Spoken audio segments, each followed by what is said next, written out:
Cumprimento os irmãos com a graça e a paz do Senhor Jesus, amém? Você pode tomar assento, por favor.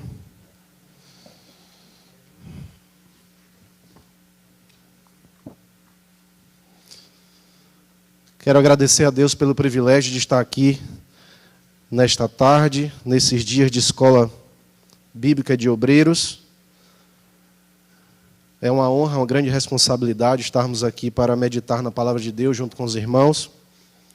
Quero também agradecer ao pastor presidente da Confradeb, o pastor Joel Freire Costa, que também é o meu pastor no Ministério do Belém, Assembleia de Deus, Ministério do Belém, o qual eu auxilio ali nas congregações de Hollywood e Miami, no estado da Flórida.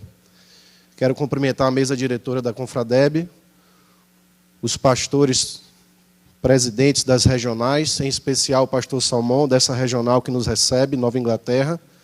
Obrigado, pastor Salmão, pelo convite de estar aqui para meditar na palavra de Deus.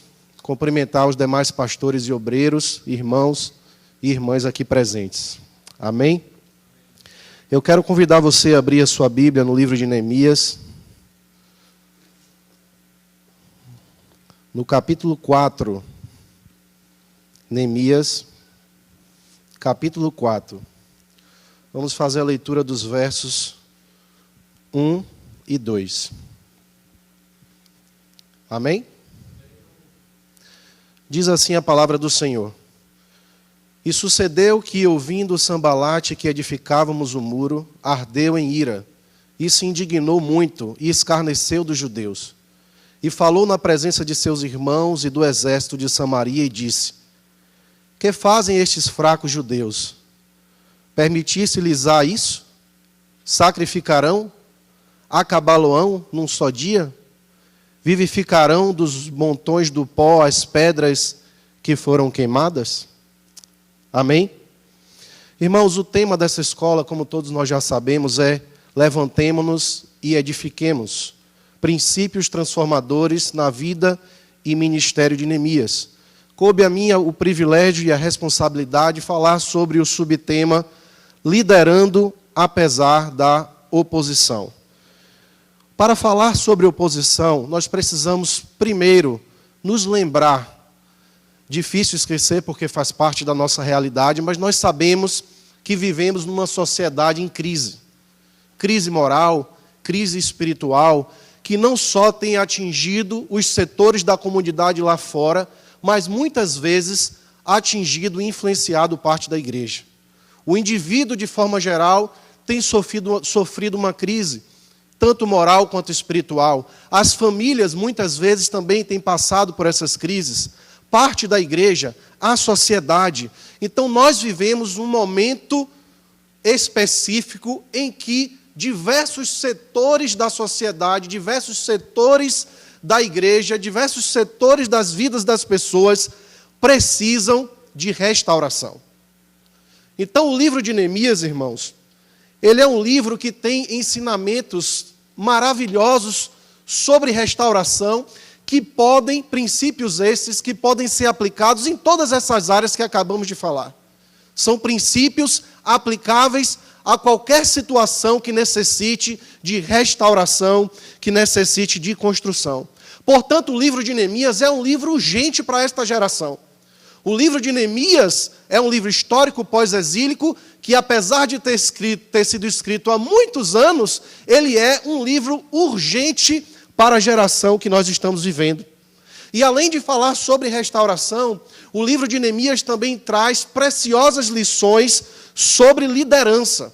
Ele se evidencia como um excelente manual para aquelas pessoas que exercem um papel de liderança, seja dentro da igreja e seja fora da igreja. Através do livro de Neemias, nós podemos aprender a planejar, a organizar o nosso tempo e recursos, a integrar pessoas para trabalharem com o mesmo foco, com o mesmo objetivo. Aprendemos a motivar e avaliar os resultados.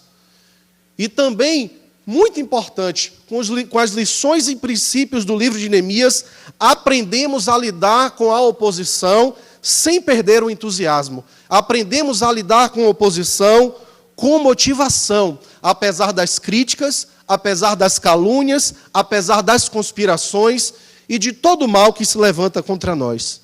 O livro de Neemias fala de alguém disposto a abrir mão do seu conforto para abraçar desafios e ser usado para resgatar a dignidade de quem está em opróbrio, ou seja, quem está vivendo uma vergonha pública, uma humilhação ou uma desonra. Então, falar no livro de Neemias é falar de alguém ou sobre alguém que está disposto a responder o chamado de Deus para a sua vida.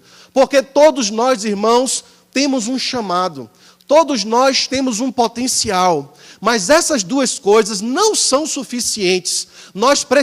É preciso saber como e se nós vamos responder a esse chamado. Então, precisamos passar pelo processo. Muitas vezes, nós crentes queremos fazer algo para Deus, queremos as coisas de Deus, mas não estamos dispostos a passar pelo processo de Deus. E se não passarmos pelo processo de Deus, não seremos vasos úteis, eficazes na sua mão para o realizar da sua obra. Amém? Falando um pouco, irmãos, sobre o histórico do cativeiro babilônico, apenas um toque para poder ilustrar um dos pontos que virão a seguir. Nós sabemos que Salomão foi um rei que acabou se envolvendo com mulheres estrangeiras, que trouxeram os seus deuses para o arraial do povo de Deus, e por essa razão, no reinado do seu filho Roboão, após a sua morte, o reino foi dividido em dois, em reino do norte, não é, onde a capital era Samaria, e reino do sul, o reino de Judá, onde a capital era em Jerusalém. Nós sabemos que o reino do norte teve 19 reis que não andaram com Deus e foram entregues aos assírios pelo próprio Deus como consequência dos seus pecados, das suas escolhas erradas. Foram levados para o cativeiro, alguns ficaram para trás, mas na sua maioria levados para o cativeiro e nunca retornaram. Já o reino do sul, formados pelas tribos de Benjamim e Judá, teve 20 reis da dinastia davídica, onde alguns andaram com Deus e outros não, mas o que aconteceu em relação a eles foi que, eles também se desviaram da vontade de Deus, não ouviram os profetas, pelo contrário, os perseguiram e o mataram, e Deus os entregou à Babilônia, e acabaram também sendo levados cativos. Então, a Babilônia foi entregue por Deus ao Império Medo-Persa, né? Então, este império tinha uma política de dominação diferente. Em vez de arrastar os conquistados de suas terras, eles os mantinham ou os remetiam para as suas terras, dominando-os nos seus próprios territórios. E nós sabemos que o rei Ciro, o rei da Pérsia, ouvindo a profecia de Jeremias, que Deus falava ao seu respeito, para levantá-lo, para libertar o povo de Israel, ele determina a volta de Judá para Jerusalém, para a reconstrução do templo.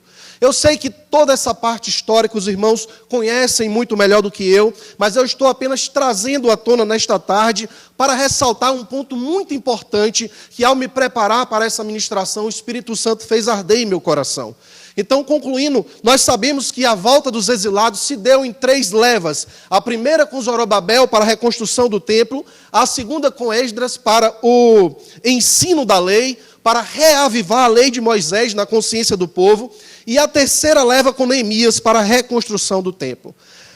Quando falamos aqui em oposição na reconstrução dos muros, nós precisamos saber que essa oposição já vinha surgindo desde a época da reconstrução do templo. Na época em que Zorobabel, os demais líderes e parte do povo de Israel volta para reconstruir o templo, os samaritanos oferecem ajuda, querendo participar da reconstrução. Eles tentaram fazer uma aliança com eles e, procurando a liderança ali de Judá, se ofereceram, alegando que também adoravam a Deus. Só que os judeus não aceitaram essa aliança com os samaritanos. Por quê? Teria sido uma discriminação? Teria sido racismo? Qual seria a razão? Eu queria convidar você a voltar um pouco no livro de Esdras, no capítulo 4. Sabemos que nos escritos originais, Esdras e Neemias formavam um livro só. Uma história dando continuidade, ou fazendo parte da mesma história, naquele processo de reconstrução. Então, ali no capítulo 4 de Esdras, versículos 1 e 3, A Bíblia diz assim: ouvindo, pois, os adversários de Judá e Benjamim, que os tornavam do cativeiro, edificavam o templo ao Senhor, Deus de Israel, chegaram-se a Zorobabel e aos chefes dos pais e disseram-lhes: deixai-nos edificar convosco, porque como vós buscaremos a vosso Deus, como também já lhe sacrificamos desde os dias de Esar-Adom, rei da Assíria, que nos mandou vir para aqui. Quando nós remetemos agora para a 2 Reis, se você puder abrir, 2 Reis, capítulo 17, 2 Reis, capítulo 17, versículo 24, a Bíblia diz assim: e o rei da Assíria trouxe gente de Babel e de Cuta e de Ava e de Amate e de Servaim e a fez habitar nas cidades de Samaria em lugar dos filhos de Israel. E tomaram Samaria em herança e habitaram nas suas cidades. No versículo 33 diz assim: assim ao Senhor temiam e também aos seus deuses serviam, segundo o costume das nações, dentre as quais tinham sido transportados. Até o dia de hoje fazem segundo os primeiros costumes. Não temem ao Senhor, nem fazem segundo os seus estatutos, e segundo as suas ordenanças, e segundo a lei, e segundo o mandamento que o Senhor ordenou aos filhos de Jacó, a quem deu o nome de Israel. Em outras palavras, irmãos, o que eu quero dizer é o seguinte: o rei da Assíria, quando dominou o reino do norte, ele levou estrangeiros para habitar em Samaria. E ali esses estrangeiros se misturaram com o remanescente do povo de Israel que não havia sido deportado, e foi ali gerada uma raça, um povo misto, que não adoravam somente a Deus, mas adoravam a vários deuses, acabando numa grande mistura que com certeza não agradavam ao Senhor. E foram esses homens, essa raça, esse povo, que quando Zorobabel volta para reconstruir o templo, se oferecem para ajudar e participar daquela obra.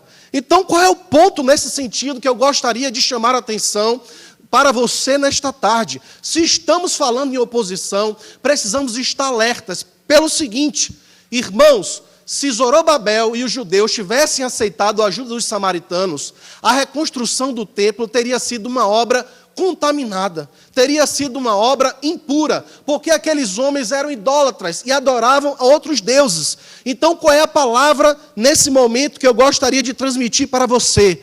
Quando você estiver lutando na sua reconstrução, quando você estiver lutando para construir alguma coisa, quando você estiver fazendo algo que Deus te deu para fazer, não se misture com os impuros. Não aceite o ecumenismo. Não aceite adorar outros deuses. Não permita que entre no arraial de Deus coisas que não agradam a Deus, simplesmente para se livrar da oposição. Porque melhor é sofrer a oposição com Deus do nosso lado do que sofrer a contaminação sem a presença de Deus. Então isso é muito importante. Quando nós falamos da reconstrução do muro e falamos em oposição, nós sabemos que aquela oposição começou lá atrás. Porque quando os judeus negaram a ajuda dos samaritanos, o que foi que eles fizeram?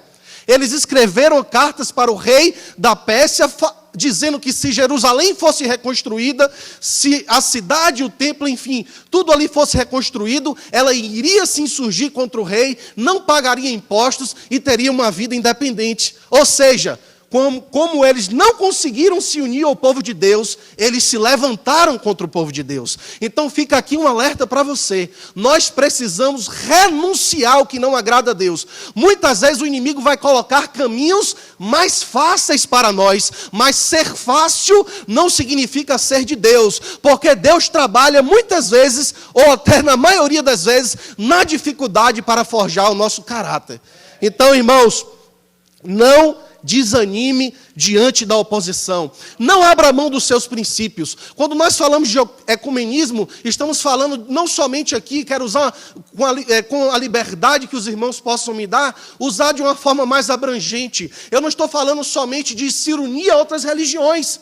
Eu estou falando de se unir com determinadas pessoas, com determinadas denominações, ou seja, como quiser chamar, que começaram bem, mas depois permitiram que o mal entrasse no seu arraial Baal, vivem uma aparência de adorar o Deus de Israel, mas na verdade adoram vários deuses e não somente a Ele. Não se una a essas pessoas, não se una a esse povo, porque a oposição pode cessar por um minuto, mas depois os problemas vão minar por dentro e destruir a nossa comunhão com Deus.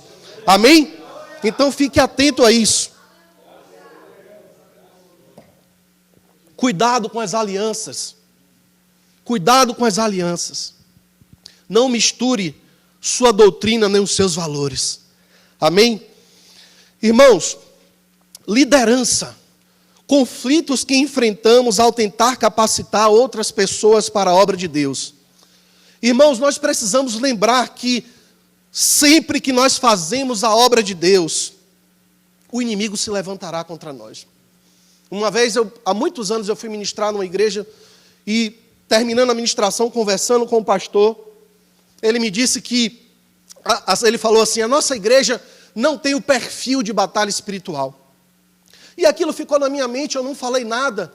E fui meditar naquilo e ao longo da minha caminhada eu pensei, meu Deus, eu não consigo enxergar a batalha espiritual como um perfil. Batalha espiritual não é um perfil da igreja A, não é um perfil da igreja B. Batalha espiritual é uma realidade para todo crente. O que é que eu quero dizer com isso? Você não é, eu não sou privilegiado por enfrentar oposição e problemas. É uma consequência natural. Então, se você quer ser bem-sucedido na sua liderança, você precisa saber que nós estamos numa batalha. Nós estamos numa batalha, nós precisamos reconhecer a existência e a força do inimigo. Porque quando nós temos um propósito de fazer a vontade de Deus, ele vai tentar impedir. Mas nem por isso nós vamos desdenhar da importância de formar novos líderes. Eu aprendi algo na minha vida, um bom líder forma outros líderes. Por quê?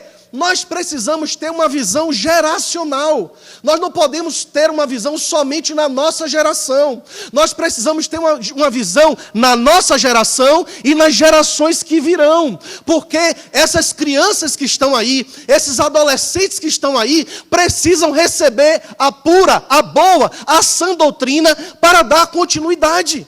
Porque esta obra não é nossa, esta obra é de Deus. Então, formar novos líderes não é uma opção, é um mandamento, é uma obrigação que nós temos que cumprir. Então, tenha uma visão geracional, tenha uma visão para gerações, deixe um legado, deixe alguma coisa que possa ser aproveitado para que as gerações que virão cresçam segundo a graça e o conhecimento de Jesus Cristo, amém? Irmãos, a oposição como evidência da bênção de Deus. Oposição não necessariamente representa a ausência de Deus. Nós somos abençoados na oposição, pois essa também surge como um sinal que estamos no caminho certo. Ora, as pessoas usadas pelo inimigo, porque a nossa luta não é contra carne nem sangue, mas vamos dizer, as pessoas usadas pelo inimigo, elas vão atirar pedras em árvores que tenham frutos evidentes. Se você quer ser um bom líder, esteja preparado para receber pedradas, porque quando estamos em evidência, causamos inveja, causamos ciúmes, causamos a fúria do inimigo, porque ele não quer ver a obra do Senhor caminhar. Então o inimigo sempre vai tentar impedir o propósito de Deus nas nossas vidas. Então nós temos que estar preparados para isso e saber se o inimigo está se levantando contra algo que você está fazendo, pode ser um grande sinal de que você está no caminho certo. Porque o inimigo ele vai se levantar contra alguém ou contra algum projeto que está indo contra os projetos maléficos dele para prejudicar as pessoas, a igreja e a sociedade como um todo. Então veja que a oposição, quando nós estamos realmente fazendo a obra de Deus, é um sinal é um sinal que confirma a sua bênção. Amém? A oposição como oportunidade para gerar crescimento. Irmãos, a oposição nos faz desprender mais energia. Quando nós estamos debaixo de oposição, luta e batalha, nós desprendemos mais energia em buscar a Deus. Ora, existe uma quantidade de energia necessária para aumentar um líquido de 1 grau para o outro. Mas existe uma quantidade de energia muitas vezes maior para mudar esse líquido do seu estado líquido para o estado gasoso. O que é que eu quero dizer com isso? No nosso dia a dia, nós dependemos uma quantidade de energia para fazer as nossas atividades corriqueiras. Mas se nós queremos passar para um estado diferente, se nós queremos viver algo diferente, nós vamos precisar gastar mais energia para romper as barreiras que estão diante de nós. Se você quer viver mais de Deus, você vai precisar fazer mais. Se você quer ter experiências profundas e altas com Deus, você vai precisar se dedicar mais. Se você quer ver mudanças no arraial que Deus confiou nas suas mãos, você também vai precisar se esforçar mais. Porque se nós queremos mudar de estado, haverá uma necessidade de energia maior para o rompimento das barreiras em nosso caminho. Então, a oposição, ela vai nos gerar crescimento, porque nos leva a desprender mais energia. E muitas vezes Deus nos permite e nos leva à situação de pressão justamente para desenvolver o nosso caráter. O nosso caráter precisa ser desenvolvido. Muitas vezes, como crentes, nós estamos buscando apenas as bênçãos de Deus, e não tem nada de errado nisso, mas nós também precisamos buscar a nossa transformação interior, o nosso aperfeiçoamento, o aperfeiçoamento do nosso caráter, para sermos mais parecidos com Jesus Cristo. Charles Spurgeon, conhecido como o príncipe dos pregadores, ele disse: God had one son without sin, but he never had a son without trial. Irmãos, traduzindo, sei que todos sabem o inglês, mas para mim mesmo, Deus teve um filho sem pecado, mas Ele nunca teve um filho que não passou provações e lutas. Então, não é um privilégio meu e seu. Outros irmãos espalhados pela terra, que estão com honestidade fazendo a obra de Deus, estão sofrendo oposição. Amém? Formas de oposição e as reações de Neemias a cada uma delas. Para falar das formas de oposição, eu quero introduzir nesse ponto, extraído da história de Neemias, do livro de Neemias, 4 elementos importantes para que nós tenhamos uma liderança de sucesso. O primeiro elemento é coordenação. Se você quer ter um projeto bem sucedido, claro, antes de tudo consagrar a Deus, a Bíblia fala em Provérbios que nós devemos consagrar os nossos planos a Deus, e então seremos bem sucedidos. E aí, depois de buscar de Deus essa direção, depois de receber de Deus essa direção, chega a fase da execução. É importante falar isso, porque um plano que não é executado, ele não sai da teoria. Por isso que o livro de Neemias é um livro que ensina a teoria, mas também ensina a prática. E a coordenação é um elemento fundamental para um plano bem-sucedido. As coisas precisam ser coordenadas, lideradas, colocadas no seu devido lugar. Precisa ter alguém ou algumas pessoas preparadas para dar direção, para colocar as coisas na sua ordem. Ou seja, como a própria palavra diz, coordenar aquele projeto. Além da coordenação, precisa haver cooperação. Todos precisam participar. Todos da igreja, ou em qualquer outro projeto que Deus lhe dê. Importante falar aqui que as lições de Neemias não servem só para dentro da igreja.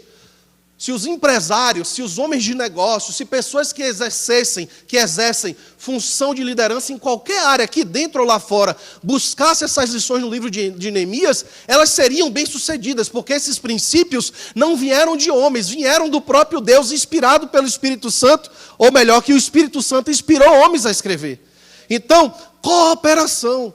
Todos nós precisamos nos envolver. E se você é um líder, envolva as pessoas.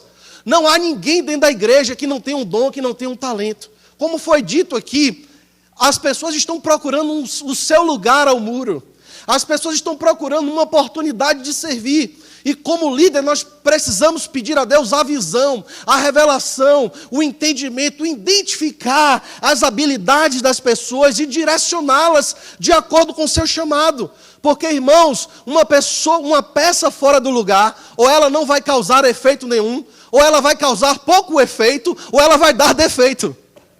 Então, nós precisamos ter esse discernimento. Então, coordenação, cooperação, mas nós também precisamos ter aprovação. O que é que significa isso? Um líder, ele precisa ter a habilidade e a capacidade de motivar, de influenciar e ter a resposta dos seus liderados nesse sentido. Ou seja, precisa haver essa aliança, essa interação entre o líder e o seu liderado. Por isso é importante o relacionamento, irmãos. Nós precisamos saber que evangelho é relacionamento. O maior líder de todos os tempos foi o Senhor Jesus Cristo, e veja como ele conduziu o seu ministério terreno, através de relacionamento. Então nós precisamos nos relacionar, nós precisamos ter a porta aberta do nosso coração para nos relacionar com as pessoas. E além da coordenação, da cooperação e da aprovação, para um projeto ser bem sucedido, precisa haver comunicação. Comunicação. As pessoas precisam entender as suas tarefas de forma clara. As pessoas precisam entender o que elas precisam fazer. A comunicação ligada à cooperação nos leva a entender que ninguém precisa ficar disputando o que é do outro. Ninguém precisa, nós não fomos chamados para viver em rivalidade. Lembra quando Pedro foi restaurado por Jesus e ele perguntou a Jesus o que é que ia acontecer com João? Jesus disse para ele: o que é que te importas? Tão somente siga-me. Então cada um tem um chamado específico de Deus, importante como o do outro, que unidos, se reunidos, vão trabalhar em prol de um propósito maior que nós mesmos. Amém? Então, coordenação, cooperação, aprovação e comunicação. Acontece, irmãos, que mesmo com todos esses elementos indo bem, ainda assim haverá forte oposição.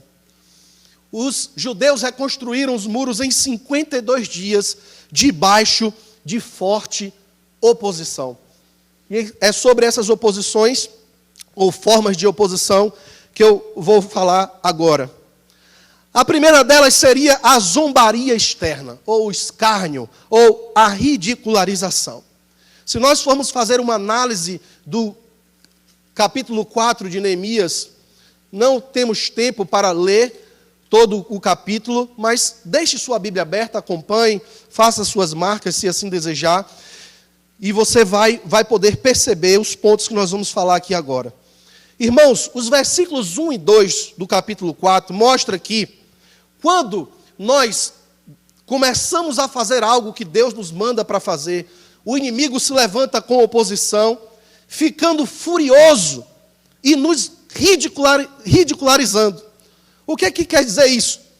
Ele tenta nos fazer crer que o nosso objetivo é impossível de ser alcançado. Quantas vezes Deus coloca um projeto na sua mão e você olha e diz: não, isso aqui é impossível. O inimigo vem no seu ouvido e diz: isso aqui é impossível. Pense, irmãos, nos exemplos de Moisés. Pense no exemplo de Abraão. Pense no exemplo de José. Pense nos exemplos dos homens relatados na palavra de Deus, de Noé, que receberam de Deus projetos maravilhosos para realizar, que aos olhos dos homens era impossível. O inimigo tenta nos dizer isso. Não, é impossível. Isso que você está fazendo é impossível, você não vai conseguir. Isso é impossível de ser alcançado. Então ele começa zombando de forma furiosa. Por que furiosa? Porque ele não se alegra quando o homem está fazendo a vontade de Deus. Então ele começa a nos ridicularizar, dizendo que é impossível. Depois, meus irmãos, no versículo 3, a Bíblia diz, que nos ensina que o inimigo vai tentar fazer, ou melhor, vai tentar nos fazer acreditar que o projeto não vai valer a pena. E ele diz: se tão somente uma raposa caminhar por cima desse muro, eles vão cair por terra. Então o que é que o inimigo faz? Ele tenta nos fazer acreditar que não vai valer a pena, como se uma simples situação fosse suficiente para jogar tudo por terra. O que é que ele faz? Tenta ridicularizar o valor e a consistência do nosso trabalho. Você precisa estar muito atento a isso, porque não é o tamanho que vai mostrar a importância de um projeto, mas a origem dele. Se ele veio de Deus, se é da vontade de Deus, ele é importante. Irmãos, porque começamos pequeno, mas precisamos ter uma grande visão. Começamos pequeno, mas precisamos pedir de Deus a visão e a direção para a visão e a direção daquele projeto que Ele nos deu. O nosso pastor está aqui, o pastor presidente, que diz para a gente continuar. Obrigado, pastor. Então, o inimigo ele vai tentar nos fazer acreditar que não vai valer a pena. Às vezes você está começando ali uma congregação, 3, 4 pessoas, e você diz, não, mas tanto trabalho por causa de 3, 4 pessoas, mas a Bíblia diz que uma alma vale mais do que o mundo inteiro. Ei, talvez entre essas 3, 4 pessoas estará sendo levantado um evangelista que será usado para um grande avivamento nas próximas gerações. O que a gente não pode ver, Deus vê. O que a gente não pode ver, Deus vê. Então não faça o trabalho visando, deixando o inimigo lhe fazer acreditar que não vai valer a pena. Ele pode dizer, isso não é nada. Não, o irmão, a irmã vai liderar esse grupo.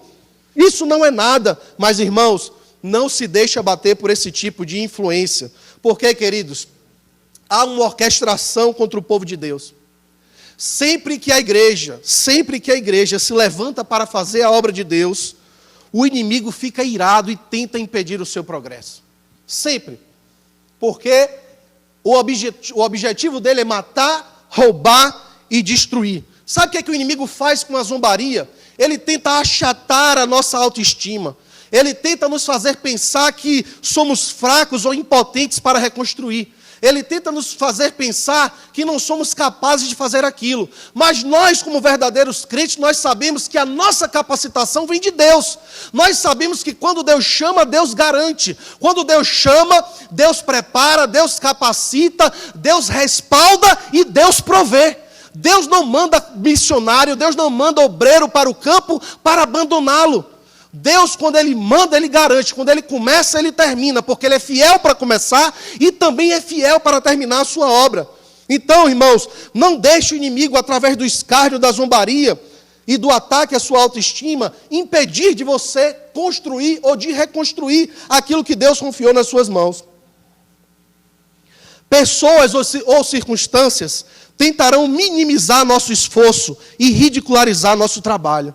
Mas nós precisamos, como eu falei aqui agora há pouco, ter a consciência que fazemos parte de um projeto maior. José, quando foi escravizado e depois transformado em governador do Egito, ele ainda não tinha dimensão do grande projeto que Deus estava fazendo através da vida dele. Através de José, através do governo de José, a ascendência de Jesus Cristo foi preservada da fome. Então eu quero dizer a você o seguinte, quando Deus nos chama para fazer uma obra, pode parecer algo pequeno, pode parecer algo momentâneo, mas faz parte de algo muito maior, de acordo com a vontade dele. Não deixe o inimigo minimizar aquilo que Deus colocou nas suas mãos. Não deixe ele fazer isso. Porque quando nós minimizamos as coisas, nós temos uma tendência a desvalorizar. Quando nós desvalorizamos, nós temos uma tendência a negligenciar. Quando nós negligenciamos, a obra para, ou é feita de mau jeito. E nós não fomos chamados para fazer a obra de Deus de mau jeito. Nós precisamos fazer a obra de Deus com excelência. Nós precisamos fazer a obra de Deus com excelência. Olha, ceder à zombaria é valorizar mais o que os homens pensam do que o que Deus espera de nós. Quando nós cedemos à zombaria do inimigo, nós estamos valorizando mais o que os homens pensam do que Deus espera de nós. E nós temos que romper com isso. Qual foi a reação de Neemias? Nos versículos 4, 5 e 6. Neemias responde, irmãos, com oração e dedicação. Você quer vencer a oposição na sua vida? Ore. A obra de Deus, ela não pode avançar sem oração. Você pode ter uma igreja cheia de recursos. Você pode ter uma igreja cheia de tecnologia, você pode até ter dinheiro no caixa, você pode ter habilidade, você pode ter uma série de diplomas e certificados, mas sem a oração a obra de Deus não avança. E nós precisamos ser homens e mulheres de oração, homens e mulheres que investem tempo no seu relacionamento com Deus. Neemias respondeu com oração e dedicação. A oposição se levantou contra você, se dedique mais. A oposição se levantou contra você, trabalhe mais. Ore e trabalhe mais. Se você trabalhava 5 horas, 8 horas, trabalhe 10. Responda ao inimigo: ei, você não vai me desanimar, você não vai me impedir. Você vem com essas armas contra mim, então agora eu vou me esforçar mais. Eu vou, em vez de falar 2 horas por dia em línguas, eu vou falar 4. Em vez de orar 5 horas, eu vou orar 10. Em vez de ler 3 capítulos da Bíblia por dia para fechar um ano, eu vou ler 6. Ora, se esforce mais, ore mais, se dedique mais. A resposta para a crise é o trabalho. A resposta para a crise é o trabalho. Nós vivemos, ou melhor, somos de um país que está em crise. Mas eu sempre aprendi uma coisa: o país pode estar em crise, mas o dinheiro está lá circulando de uma mão para outra. O dinheiro não desapareceu. O país está em crise, mas o dinheiro está lá. Cabe a nós trabalharmos, nos esforçarmos para termos as nossas dificuldades superadas e estar por cima da crise, como a águia voar acima da tempestade. Então, meus irmãos, veio a oposição, se dedique mais, ore mais. Por quê? Neemias, ele diz para o Senhor: Senhor, pois que te irritam. Neemias, na sua oração, que precisa, quer vencer a oposição, ore a Deus com honestidade e sinceridade. Por quê? Pois que te irritam.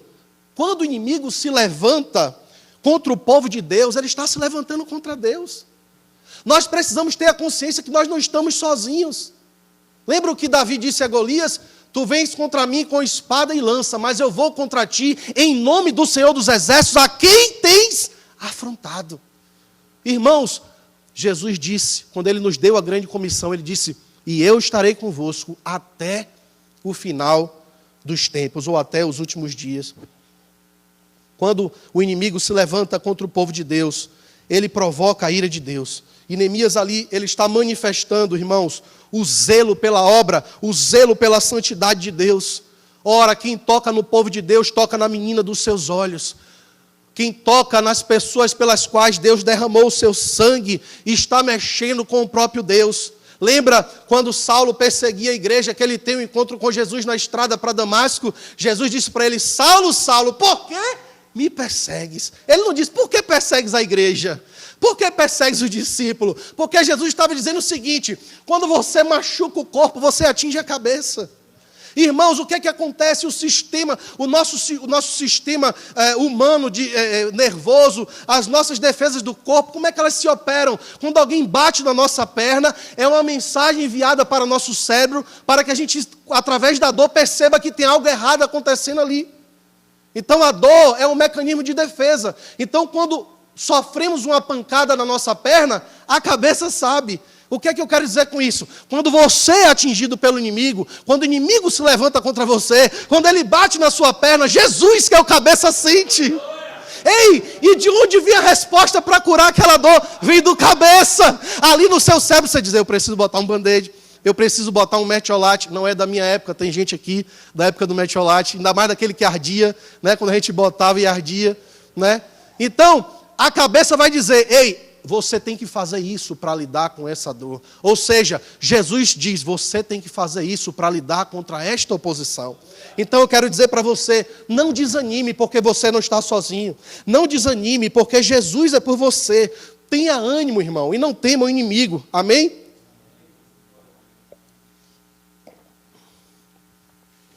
Uma outra forma que o inimigo trabalha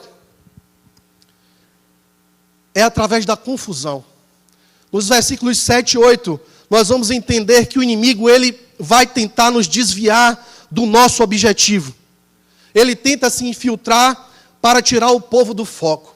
E não tem nada pior do que uma pessoa fora do seu foco.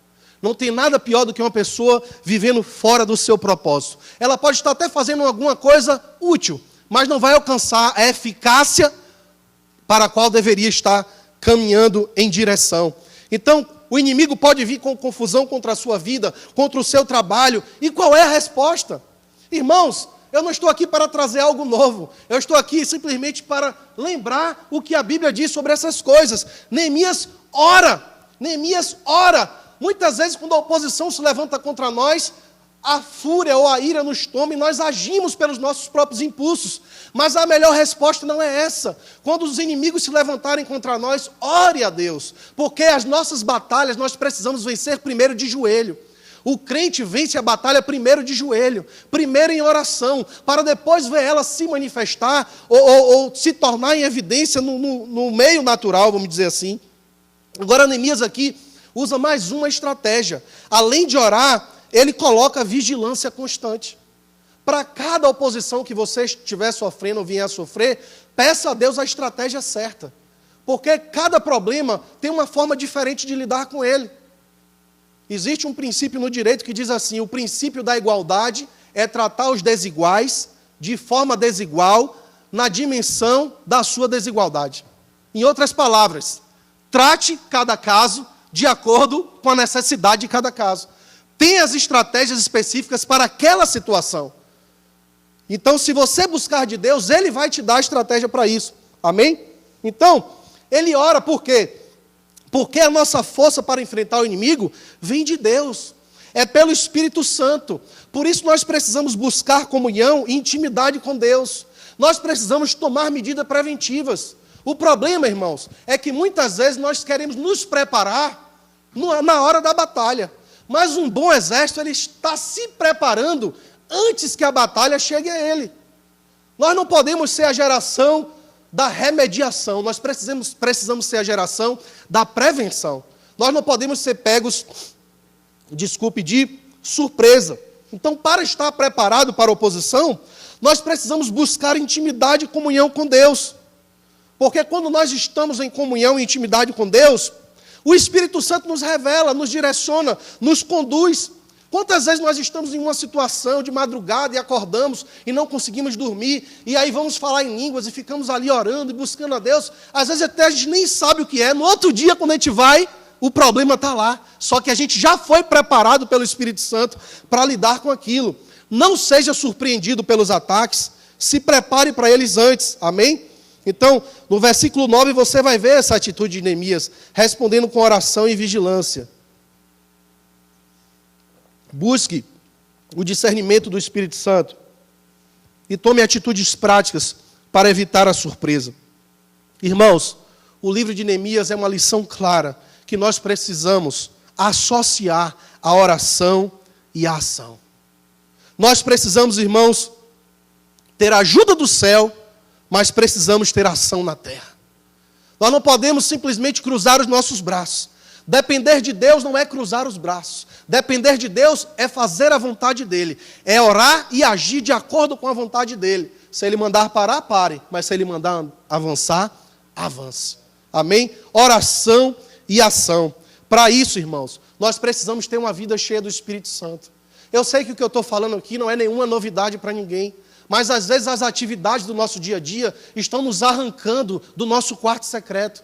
Nós estamos começando o dia, em vez de buscar do general as estratégias para a guerra, estamos indo para a guerra sem esse revestimento, sem esse enchimento do Espírito Santo, sem as estratégias que Deus nos dá para enfrentarmos os leões daquele dia.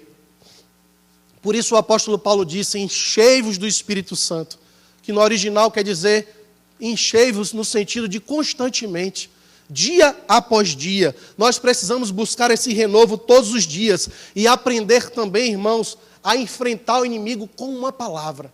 Uma das coisas que eu mais ouvi no meu curso lá em Dallas foi a frase: está escrito, está escrito, está escrito.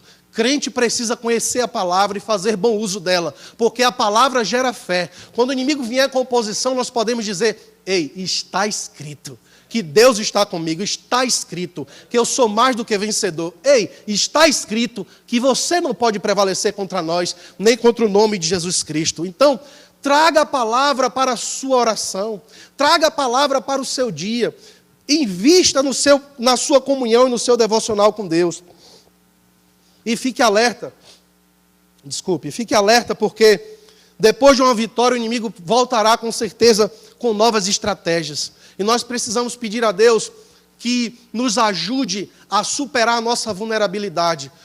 Peça ao Espírito Santo, como o salmista Davi disse: Senhor, sonda o meu coração e vê se há algum caminho mau e converte a Ti. Busque do Senhor o discernimento, se há algo na sua vida que está vulnerável à ação do inimigo, para que você possa vigiar e se cobrir nesse sentido. Irmãos, outra forma de oposição é o desânimo interno. Versículos 10 a 15 vão nos mostrar a sutileza do inimigo para provocar desânimo interno no povo. Muitas vezes os problemas internos são mais perigosos do que os problemas internos. Cuidado com as farpas dentro da igreja. Cuidado com as flechas malignas liberadas dentro da igreja. Porque o desânimo faz as pessoas se paralisarem e cruzar os seus braços. Olhe para Deus e não deixe as circunstâncias dominar você. Saul e todo um exército tremeu diante de Golias. Mas chegou ali um menino que não olhou somente para as circunstâncias, mas olhou para o Deus que estava acima das circunstâncias.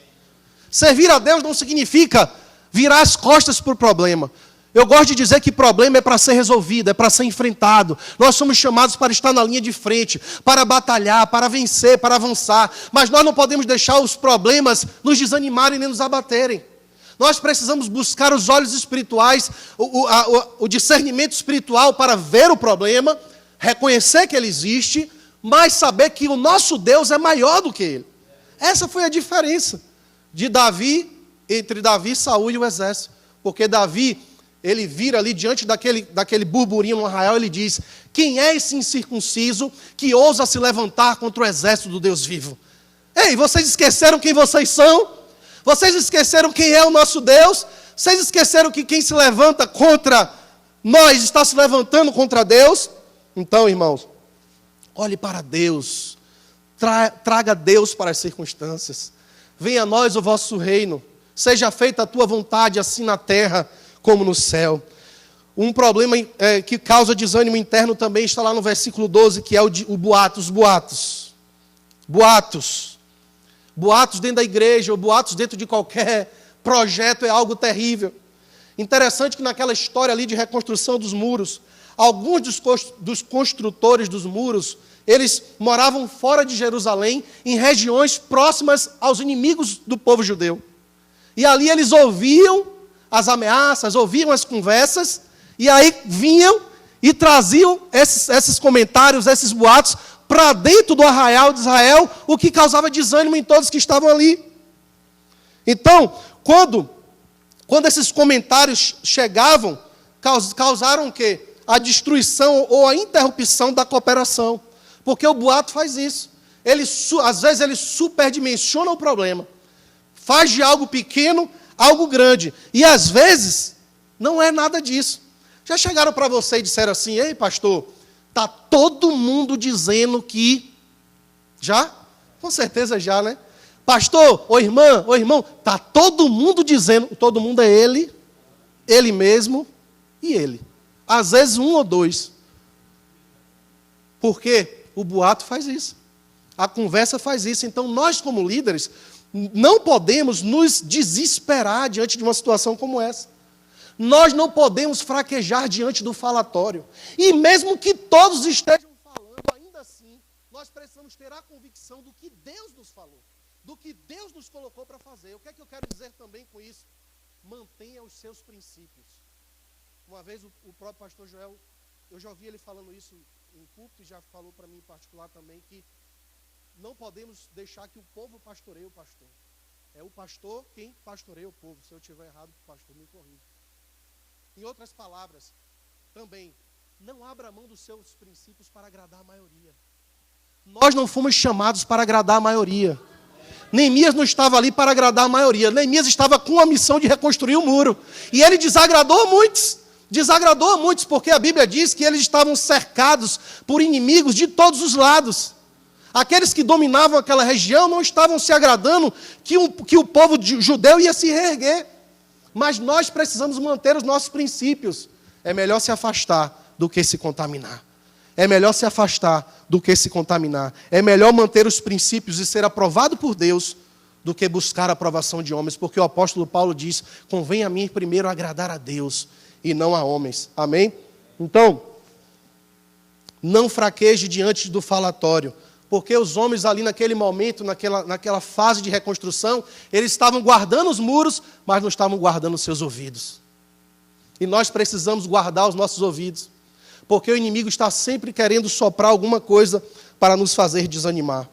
Irmãos, além das fofocas, boatos, palavras malignas, o desânimo pode vir de várias formas, mas ali a reação de Neemias diante daquela situação é o quê? Reforçar a vigilância, alertar e repreender os judeus, ressaltar a importância da família como prioridade.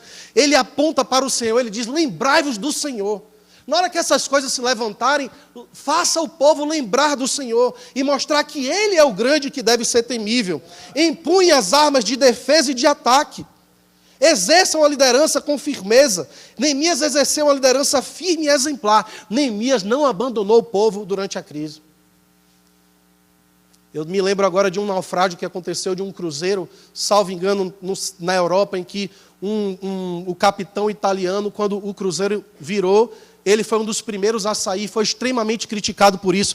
Os marinheiros de resgate disseram, volte para o navio, porque é uma máxima que diz que o capitão deve ser o último a deixar o navio em naufrágio. E nós precisamos ser assim, nós precisamos ser assim, ser aqueles líderes que ficam até o final. Nós somos chamados para abrir a igreja e varrer a igreja, é isso mesmo, no final. Esse é o papel do líder, acompanhar até o fim. É difícil, mas é gratificante. Eu quero alertar os irmãos que essas formas de oposição, muitas vezes ela começa aqui na nossa mente. Na nossa mente, esse é um alerta que o povo de Deus precisa. Irmãos, você tem pensado no que você tem pensado? Você tem pensado no que você tem pensado? Porque o que nós pensamos pode se tornar no que sentimos, que poderá se tornar no que fazemos. E muitas vezes o inimigo vem atacando a nossa mente e atacando a mente das pessoas para fazer a obra paralisar. Zombaria, desânimo, fofoca, calúnia, boatos, tudo que nós já falamos. Nós precisamos buscar a renovação da nossa mente. Como a Bíblia fala, como o apóstolo Paulo fala em Romanos 12, 2, em Efésios 4, 22 a 24. Busquei a renovação do vosso entendimento. Tome posse, irmão, da mente de Cristo. Eleve os seus pensamentos cativos ao Senhor. Não deixe o inimigo dominar a sua mente. Alguns detalhes a mais sobre como lidamos com as forças opostas. Buscando um equilíbrio entre as lideranças espiritual e a pragmática. Irmãos, reconhecer a força oposta, a sua origem e a sua estratégia nos ajuda a lidar com elas. Precisamos enfrentar a oposição na perspectiva espiritual. É preciso amar o povo. Já foi falado aqui, Neemias, apesar de estar servindo ao povo estrangeiro, ele amou a cidade dos seus pais. Aonde está a geração que ama o povo de Deus? Aonde está a geração que ama as pessoas que precisam ser reconstruídas, ter as suas vidas restauradas? Nós precisamos, irmãos, nos preocupar com a situação dos necessitados. Irmãos, nós precisamos, repito, responder com oração. Responda com oração à oposição. Não revide, ore e peça a Deus a estratégia. Neemias se voltou para Deus. Faça uma oração honesta, faça uma oração sincera. No contexto da batalha, a oração é dialogar com o próprio general, com o comandante que é pleno em conhecimento e poder. Nossa batalha precisa ser vencida primeiro no âmbito espiritual, como nós falamos. Neemias era um homem de jejum e oração. Nosso devocional com Deus tem que ser prioridade para a nossa vitória. Tem que ser prioridade em nossa vida. O nosso tempo com Deus precisa ser prioridade em nossa vida. Porque, irmãos, nós só damos o que temos. E nós só temos porque buscamos. E sabemos que se buscarmos, receberemos. Se você acha que você não tem algo para dar, se o inimigo tem dito isso para você, busque de Deus, porque Deus tem algo para a sua vida, para te usar. Prepare-se para a batalha. Ignorar a oposição não vai tornar as coisas melhores. Eu vi uma vez num filme um religioso dizer para o seu discípulo, ora, mesmo que você não acredite no diabo, ele existe e ele está agindo. Ignorar a batalha não vai tornar as coisas melhores. Não fique protelando os problemas. Não fique jogando as coisas para debaixo do tapete. Não deixe que cresça, que vire uma árvore frondosa e dê frutos, que contamine as outras pessoas. E para nós nos prepararmos para a batalha, não adianta, vai requerer de nós dedicação, irmãos. Nós precisamos nos dedicar. Nós temos o costume de dizer que não temos tempo para as coisas. É porque nós não estamos administrando bem o nosso tempo. Porque nós não queremos renunciar a algumas coisas. Para cada escolha haverá renúncias. Nós precisamos renunciar a algumas coisas. Para nos preparar para a obra de Deus, vai ter algumas coisas que gostamos de fazer que nós vamos ter que cortar ou diminuir um pouco. Porque o tempo precisa ser usado com sabedoria. Estabeleça a sua disciplina espiritual. Estabeleça, querido, se nós não conseguimos liderar nós mesmos, quem poderemos liderar? Se você não consegue, se eu não consigo estabelecer padrões de liderança para a minha própria vida, como poderei liderar outras pessoas? Por isso, tome cuidado com o excesso de atividades. Muitas vezes nós estamos fazendo muita coisa, mas envidando os nossos esforços para uma direção errada. Nós precisamos estabelecer as prioridades, precisamos permanecer no foco, porque nem tudo que é good is God. Nem tudo que é bom vem de Deus, ou melhor dizendo, é o que Deus quer para a nossa vida. Então, querido, você e eu precisamos discernir o que é a vontade de Deus, o que é melhor para a nossa vida.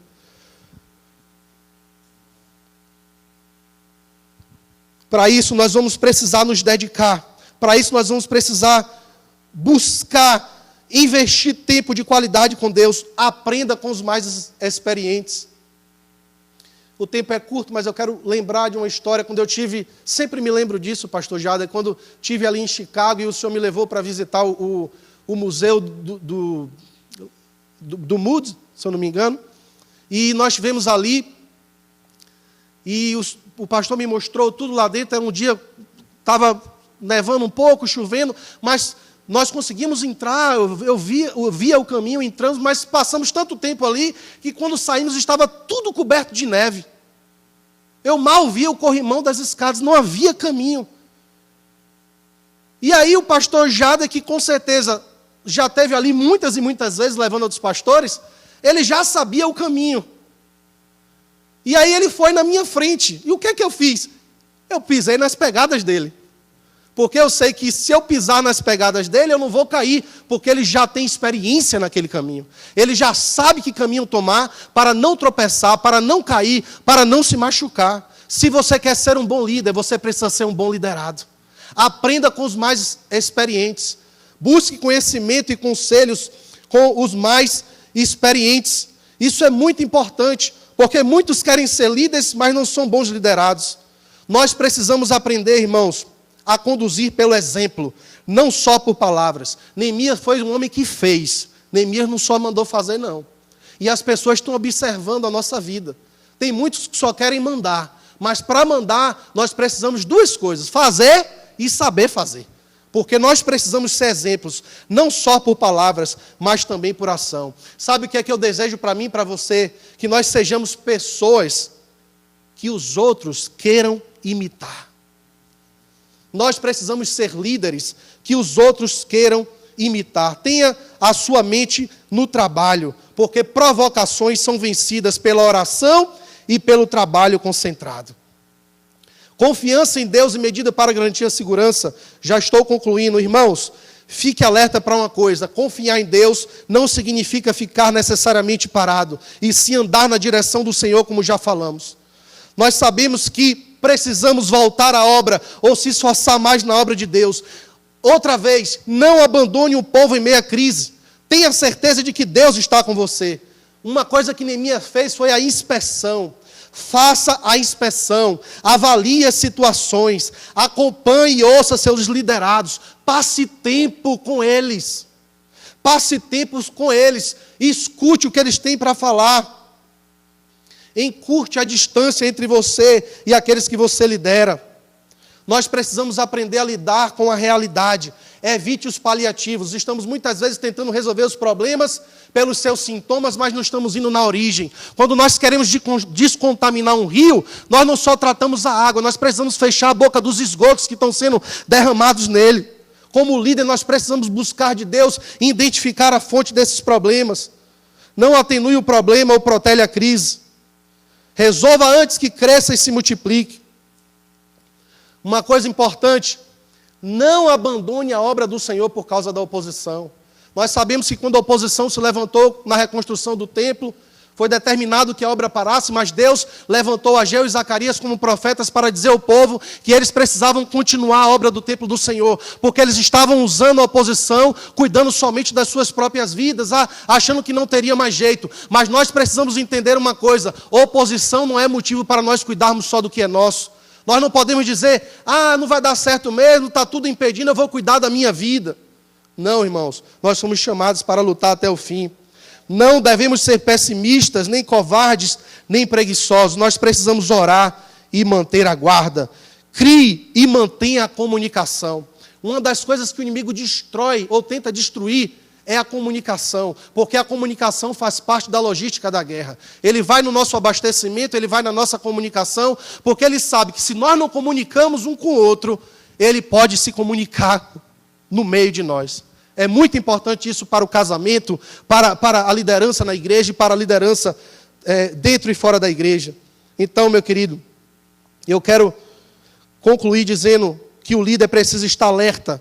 Nós precisamos estar alerta e combater as heresias, enganos e falsidades religiosas dentro da igreja. Nós precisamos estar aliançados no mesmo propósito. Nós precisamos entender que não devemos nos misturar, e sim, irmãos, avançar diante da oposição, usando as armas espirituais que Deus nos dá. Revista-se da armadura de Deus, tome posse das armas que Deus deixou para nós, confie em Deus e faça a sua parte.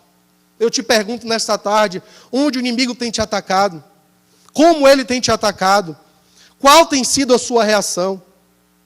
O livro de Neemias é um excelente manual para a restauração de vidas, de famílias, igrejas, cidade e sociedade.